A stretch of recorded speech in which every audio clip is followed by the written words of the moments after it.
नमस्कार, मैं अनिल कुमार श्रीवास्तव। आप देख रहे हैं दैनिक जनजागरण न्यूज। आज हमारे स्टूडियो में आए हैं अमेरिका रिटर्न इंजीनियर गौरव श्रीवास्तव। जी हाँ, सही सुना। अमेरिका रिटर्न इससे कहा कि आप इस समय हरदोई में सक्रिय हैं और अपनी इनकी माटी इन्हें खींच लाई है सेवा भाव के उससे। हम सीधे चलेंगे गौरव जी से। गौरव जी, हमारे ऑडियंस को आप अपने विषय में। नमस्कार अनिल जी, मैं गौरव श्रीवास्तव, सचिव गौरव जन कल्याण संस्थान। मैंने अमेरिका में लगभग 3 वर्ष कार्य किया।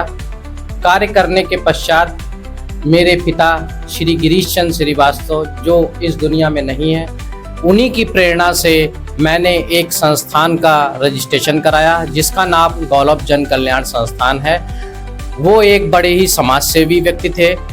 उनकी प्रेरणा से आज मैं इस पथ पर चला हूं और लोगों की सेवा करने का हमें उनकी प्रेरणा से ही सौभाग्य प्राप्त हुआ है। और मैं अपने संस्थान के माध्यम से समाज के सभी वर्गों को यथाउचित समाज की सेवा करने का मैं सेवा कर रहा हूं। उन्हीं की प्रेरणा से ये सारा कार्य चल रहा है। इन दिनों आप हरदोई जनपद में सेवा कार्य कर रहे हैं। अब तक कौन से ऐसे कार्य हुए हैं जिनका सीधा लाभ आम लोगों को मिला और आगे आपकी प्राथमिकताएं क्या हों? अनिल जी, गौरव जन कल्याण संस्थान लगभग 10 वर्षों से समाज सेवा के क्षेत्र में अग्रणीय रहा है। हमारा संस्थान सर्दियों में कंबल वितरण का कार्य करता है, सर्दियों में प्रातःकाल चाय वितरण का कार्य करता है, गर्मियों में शीतल जल वितरण, शरबत वितरण, समय समय पर धार्मिक आयोजन करता है, भंडारों का आयोजन करता है। और हमारा संस्थान बच्चों को प्रोत्साहित करता रहता है, उन्हें पुरस्कृत करता है। खेल के क्षेत्र में हमारा संस्थान भी कभी रेस करवाता है। नए बच्चों, जैसे कि हमारे जूनियर सेक्शन में, सीनियर सेक्शन में संगीत का कार्यक्रम, सिंगिंग कंपटीशन सुपरस्टार कराता है, जिससे लोगों को एक प्रेरणा मिलती है और एक मंच मिलता है जिससे हमारे युवा आगे बढ़ें, समाज में कुछ करें और एक सशक्त राष्ट्र का निर्माण करें। पंचायत चुनाव में आपको एक मजबूत दावेदार माना जा रहा है। यदि जनता आपको अवसर देती है तो पहले 100 दिनों में आपके 3 बड़े काम क्या होंगे जो लोगों को बदलाव का एहसास कराएं? अनिल जी, बहुत अच्छा आपने प्रश्न पूछा। मैं चाहूँगा कि जो सरकार की योजनाएं हैं वो अंतिम व्यक्ति तक पहुँच सकें। जो कि नहीं पहुँच पाती हैं उनको अंतिम व्यक्ति तक पहुँचाने का कार्य किया जाएगा।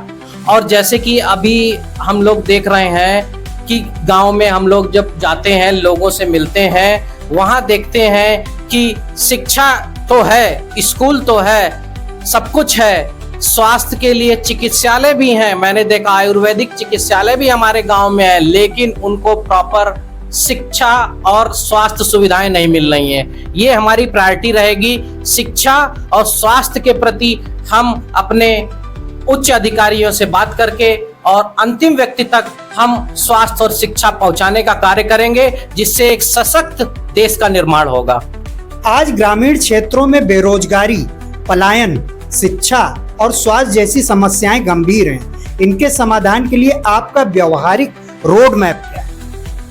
अनिल जी, इसके लिए मेरा रोड मैप ये है कि जैसे शिक्षा के लिए मैं अपने BSA अधिकारी से बात करूंगा, उनसे बेहतर शिक्षा के लिए एक रोड मैप तैयार करवा के उनके कोऑर्डिनेशन से हम उसको इम्प्लीमेंट करने का प्रयास करेंगे और एक बेहतर शिक्षा हम अपने गांव में, अपने क्षेत्र में बिल्कुल एक प्लेटफॉर्म के साथ, एक रूल के साथ, एक रेगुलेशन के साथ प्रोवाइड कराने का प्रयास करेंगे, जिससे हमारे छोटे छोटे बच्चे जो नौनिहाल हैं, जो हमारे कह सकते हैं एक मिट्टी का घड़ा जिसे तैयार करते हैं, उसको एक शेप देने का प्रयास करेंगे, जिससे वो एक बड़ा तैयार हो, देश के लिए, देश का नाम रोशन करे और एक अच्छा व्यक्ति बने, एक शिक्षित व्यक्ति बने और अच्छे पदों पर जाके इस राष्ट्र के निर्माण में वो साझेदार बने।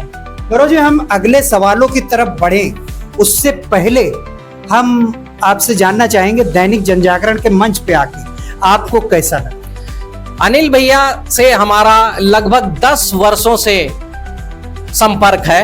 अनिल भैया अपने जी जान से मीडिया के क्षेत्र में अपना निस्वार्थ सेवा भावना से और एक पारदर्शी के साथ न्यूज़ को प्रकाशित करते हैं, कोई भेदभाव नहीं करते हैं और हमेशा जनता की आवाज को उठाते हैं। मेरा इनका अनुभव बहुत अच्छा रहा है और अनिल भैया को मैं अपने शुभकामना देता हूं कि एक बड़ा न्यूज़ चैनल अनिल भैया का एक दिन जरूर होगा और ये पूरे राष्ट्र में राष्ट्रीय लेवल पर काम करेगा। इसके लिए अनिल भैया को बहुत बहुत शुभकामनाएं और बहुत बहुत साधुवाद। हम अगले सवालों की तरफ बढ़ें उससे पहले हमारी अपील है, यूं ही हमें देखते रहने के लिए लाइक सब्सक्राइब जरूर करें, क्योंकि आपका सब्सक्रिप्शन हमारे मनोबल को बढ़ाएगा और हमें आगे बढ़ने के लिए प्रेरित करेगा। गौरव जी, आपकी संस्था गौरव जन कल्याण संस्थान, जैसा कि आपने बताया, लंबे समय से सामाजिक कार्य कर रही है। सेवा और राजनीति, इन दोनों के बीच आप क्या अंतर मानते हैं और आपकी प्राथमिकता क्या रहेगी? अनिल भैया, सेवा और राजनीति मैं ये मानता हूं कि राजनीति और सेवा में कोई ज्यादा अंतर नहीं है। सेवा भाव अगर निस्वार्थ सेवा भावना से किया जाए तो उसमें कोई अंतर नहीं होता है। राजनीति और सेवा दोनों एक दूसरे के पहलू हैं। सेवा भाव से अगर आप कोई कार्य करें और तो वो उसमें कोई अंतर विशेष नहीं हमें दिखता है। सेवा भाव से ही कार्य करना चाहिए। हमारा संस्थान सेवा भाव से कार्य कर रहा है और इसी तरह करता रहेगा। राजनीति तो जस्ट एक प्लेटफॉर्म होता है, एक रास्ता होता है जिससे आगे बढ़ने का मौका मिलता है, लोगों की सेवा करने का एक बेहतर अवसर प्राप्त होता है। अगर आप राजनीतिक प्रतिनिधि हैं तो आप अच्छे से सेवा भाव कर लेंगे। आपकी जो है जिलाधिकारी महोदय, कप्तान साहब, अगर आप जिले का नेतृत्व, आप राजनीति में नेतृत्व करते हैं तो आपकी बात सुनी जाएगी और आप बेहतर जनता को सेवा दे पाएंगे। इसी उद्देश्य से मैं इस राजनीति क्षेत्र में अपना कदम बढ़ाया है। जैसा कि आपने बताया कि जनता आपको पंचायत चुनाव में प्रबल दावेदार मान रही है। आज पंचायत चुनाव में धनबल बाहुबल जातीय समीकरणों की चर्चा अधिक होती है। क्या केवल विकास और सेवा के मुद्दे पर चुनाव जीतना संभव है? आपका क्या मानना है? जी बिल्कुल, आपने सही कहा। धन बल बाहुबल इसका कोई मैटर नहीं करता। अगर आप ऑनेस्टली समाज की सेवा कर रहे हैं तो समाज, जनता सब जानती है, जनता जनार्दन है। आप अगर सेवा भावना से कार्य कर रहे हैं तो इनका कोई लेना देना नहीं। आप विकास के मुद्दे पर चुनाव लड़ें और जनता आपको जरूर मदद करेगी, आपको विजयी कराएगी। मैं क्षेत्र में जाता हूं, जनता का आशीर्वाद प्राप्त हो रहा है और आगामी इस साल होता है जिला पंचायत का चुनाव या अगले साल होता है, मुझे पूरा भरोसा है कि जनता हमें भारी मतों से विजयी बनाएगी और मैं जनता की सेवा कर पाऊंगा। आप हरदोई की जनता को संदेश दें उससे पहले आपने, जैसा कि हमें पता है कि आप अमेरिका रिटर्न हैं, आपको यूएस की, अमेरिका की संस्कृति और यहाँ की संस्कृति में क्या अंतर पाते? अमेरिका की संस्कृति और अपने भारतीय संस्कृति में जमीन आसमान का अंतर है।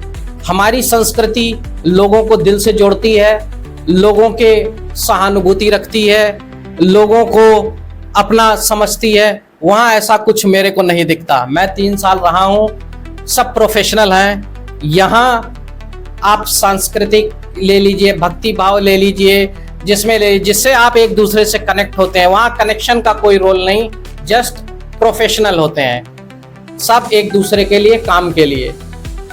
हरदोई और अपने क्षेत्र की जनता के लिए आपका एक ऐसा संकल्प जिसे आप हर हाल में पूरा करने का वादा करते हैं और जिसके आधार पर लोग आपको परख सकते। जी, बहुत अच्छा आपने प्रश्न पूछा अनिल जी। मैं जब क्षेत्र में जाता हूं तो मैं देखता हूं कि गांव के जो मुख्य मार्ग हैं वो तो गांव के मुख्य मार्ग को जोड़ते हैं, लेकिन गांव से जो मजरों के मार्ग हैं वो आज भी क्षतिग्रस्त हैं। मेरी ये प्राथमिकता रहेगी कि हमारे जो गांव हैं और मजरे वो भी अच्छे मार्ग से जुड़े, जिससे लोगों को आने जाने में असुविधा ना हो, लोगों को स्कूल जाने में असुविधा ना हो, स्वास्थ्य में देरी होती है लोगों को भेजने में, वो प्रॉब्लम ना हो। जैसे कि रास्ता खराब होने के कारण एक्सीडेंट भी होते हैं, लोगों को चोटें लगती हैं। इन सब से निजात मिले लोगों को, तो मेरी प्राथमिकता रहेगी कि मजरों के मार्ग जो हैं, एक दूसरे को संपर्क मार्ग, वो अच्छे सुदृढ़ हो जाएं, जिससे लोगों को आवाजाही में असुविधा ना हो। और दूसरा, स्वास्थ्य और शिक्षा, इन दोनों क्षेत्र में मैं अपने क्षेत्र का और भी अच्छा विकास करना चाहूंगा। ये हमारी 3 प्राथमिकता रहेंगी, जो कि मैं संकल्प लेता हूं, इन्हें पूरा करने का मैं प्रयास करूंगा। तो आप सुन रहे थे हरदोई मूल के अमेरिका रिटर्न इंजीनियर गौरव श्रीवास्तव को। आपने अंत तक सुना, उसके लिए तहे दिल से शुक्रिया। यूं ही हमें देखते रहने के लिए लाइक सब्सक्राइब जरूर करें, क्योंकि आपका सब्सक्रिप्शन हमारे मनोबल को बढ़ाएगा और हमें आगे बढ़ने के लिए प्रेरित करेगा। तब तक के लिए धन्यवाद, नमस्कार। धन्यवाद।